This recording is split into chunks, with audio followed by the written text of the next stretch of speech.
All right, so this is just We the People News. Okay, not attorney, not giving legal advice, educational purposes only. So this is a case of a guy flipping off his officer. All right, and we got to kind of study what they're doing because we never just look straight forward. We always look around us, be able to protect ourselves by any means necessary. All right, use that Second Amendment, arm yourself with knowledge, and think outside the box. All right. So, by the way, I did see this on a law channel, and so I'm taking, and okay, I found it by accident. It popped up on YouTube after I watched the video with a lawyer one. Okay. Jeez, I can't remember which one I seen it on. But let's go ahead and proceed forward. All right, gentlemen, we are here on citations that were issued on February 24 of this year on 19th Street there, Watson Township. This is for too fast for conditions as well as failure to yield to emergency vehicle. These are civil infractions, Mr. Webb. You have a choice of what to do on them. You can, one, admit responsibility to a citation, or two, admit responsibility, but you'd like to provide some sort of explanation as to how or why this happened. Or three, you wish to contest the citation, in other words, fight a ticket at what we call informal hearing. What were you looking to do? Okay, so this is Michigan, Texas. It'd be criminal, but you still want to challenge which one it is. Is it criminal or civil? All right, in Texas on your tickets. Okay. I would like to contest this ticket. Both? Both of them. Violations? All right. Then, even though I cannot see you, I'd ask you to raise your right hand, same way the deputy's going to raise his right hand. You swear or affirm any testimony that you'd give here today would be the truth, the whole truth, and nothing but the truth? Yes. All right. Mr. Webb, it makes a lot more sense for me to start with the deputy. He has the burden to establish to me why you were issued these citations in the first place. But then after that, you'll have an opportunity to either ask questions or testify on your own behalf. All right? Mm-hmm.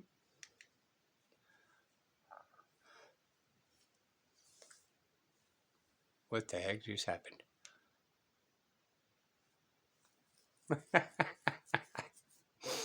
I don't know, people. Okay. And with that, All right. So, watch the face expression with him, with the officer. Okay. deputy, you want to pick up the narrative somewhere it makes sense? Explain the issuing of this citation. I'm being routine patrol in Watson Township. I was traveling westbound on 116th Avenue.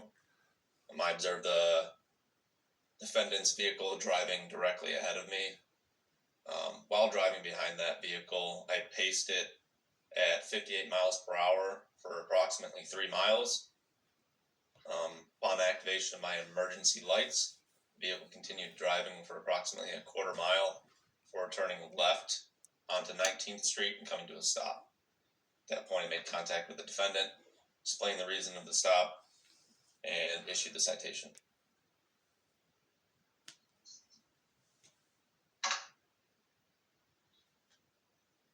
All right, Mr. Webb, what is it you wish to tell me?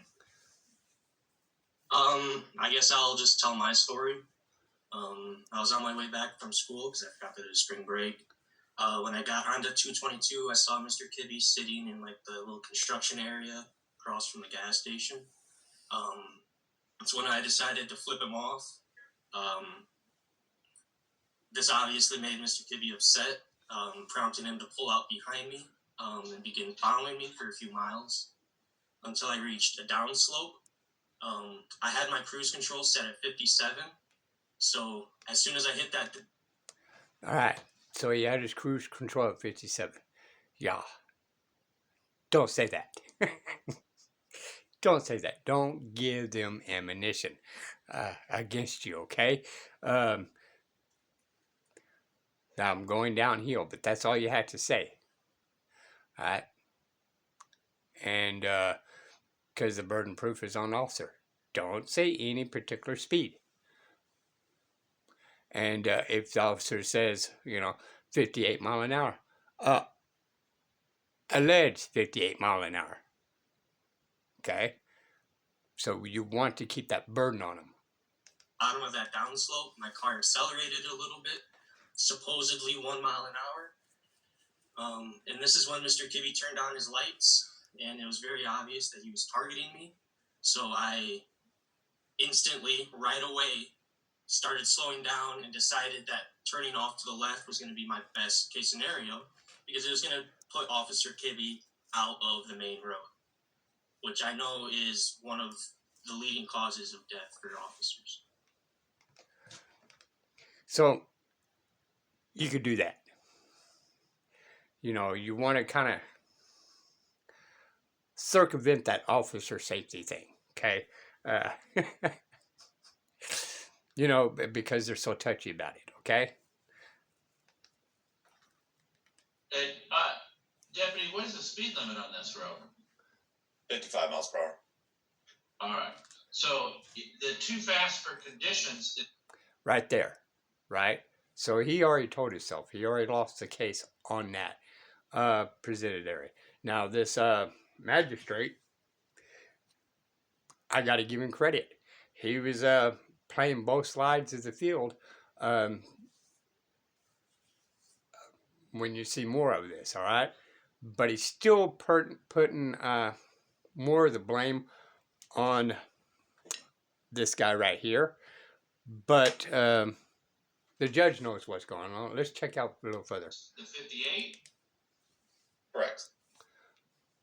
And failure to yield to emergency vehicle is the driving for a quarter mile before he pulled over? Correct. Your Honor, my understanding of the failing to yield for an emergency vehicle moving is that they have to pull immediately to the parallel to the road they're currently on.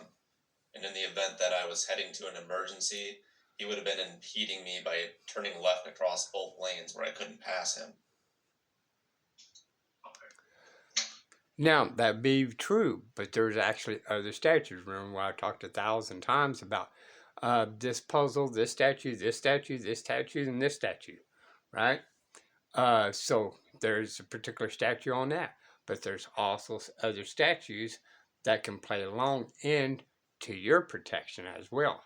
So you got to check with your state. I'm not an attorney, not giving legal advice. Gentlemen, Mr. Webb, you know how dumb it is. Right, so he started off, gentlemen, which he's talking about both of them at this particular time, okay? But then he automatically jumped on him. Upset, needlessly upset law enforcement, right? Yes, I know that. Because they have certain powers that they can exercise over your life to make your life difficult. All right, this is where I'm a little stuck on. So it's the First Amendment protected right. The officer has a right to follow you, fine and dandy. And I am led to believe this judge knew what was going on. So he was playing both sides, but still shifting the blame on this guy right here. All right. But he will go a little further, but the judge knows what's going on. So he kind of caveat everything a little bit later on in the video. It was a dumb thing to do. Yes, and I have stopped since then. Now, I am led to believe and do believe, due to the video of education for people out there, the judge is giving a lesson for everybody to not stand on your First Amendment right, like flipping off the officer. So he's basically saying, don't do it. That was stupid. All right, you're poking the bear, okay? Because they have magical powers. So it's okay for him to retaliate. All right?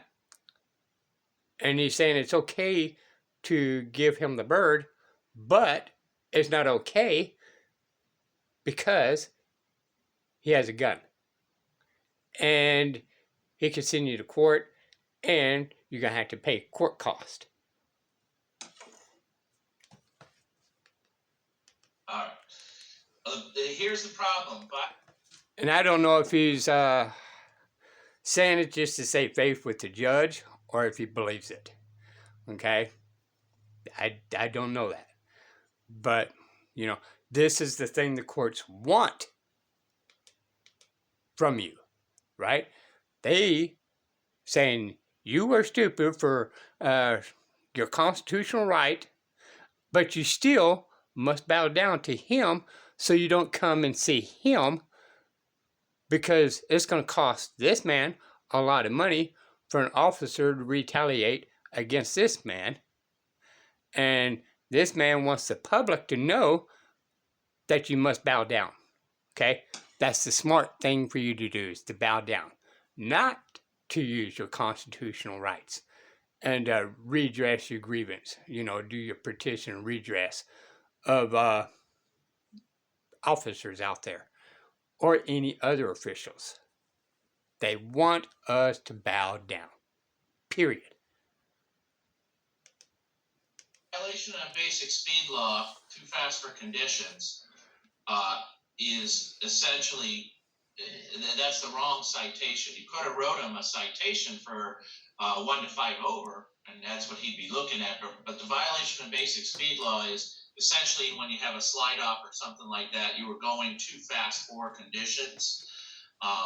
And that having the accident is the prima facie evidence that you should have been driving slower.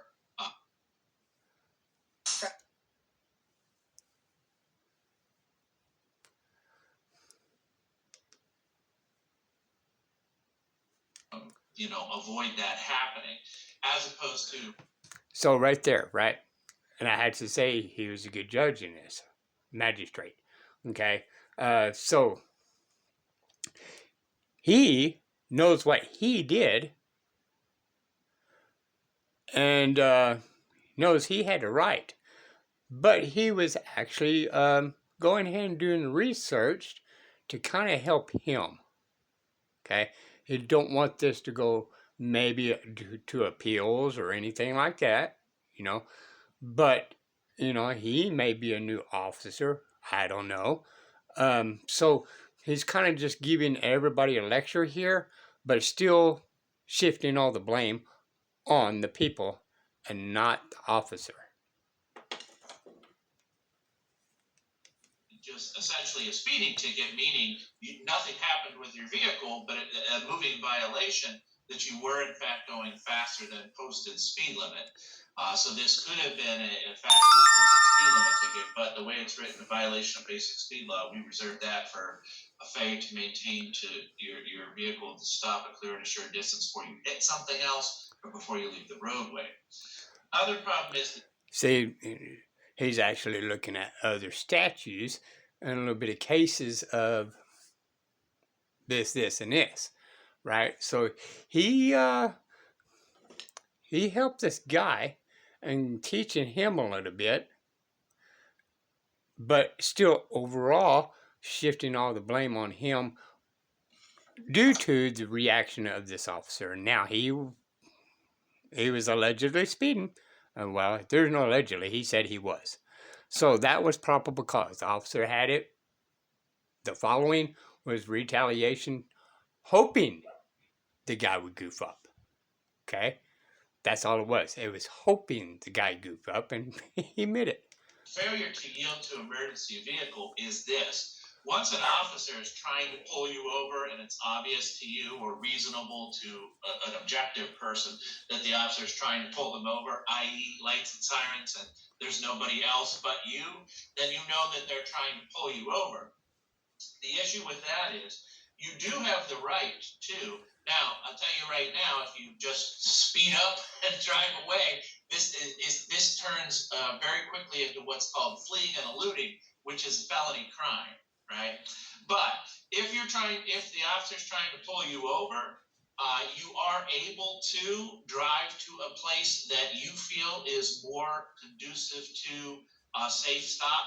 A lot of times what that means, gentlemen, I'm just explaining to you this so you understand this. A lot of times what that means is, oh, it was late at night, it's a country road in the middle of nowhere, and I know there's a gas station, a quarter mile up the road, so I, put my blinkers on, or I drove 35 miles an hour, but I drove all the way to the gas station because I'd rather have this interaction take place in the lighted parking lot, or something like what Mr. Webb is explaining, that 222 is a lot busier than, say, pulling off to a lesser used road. So provided the fact that you only went a quarter mile is the sort of saving grace here, and that you did pull over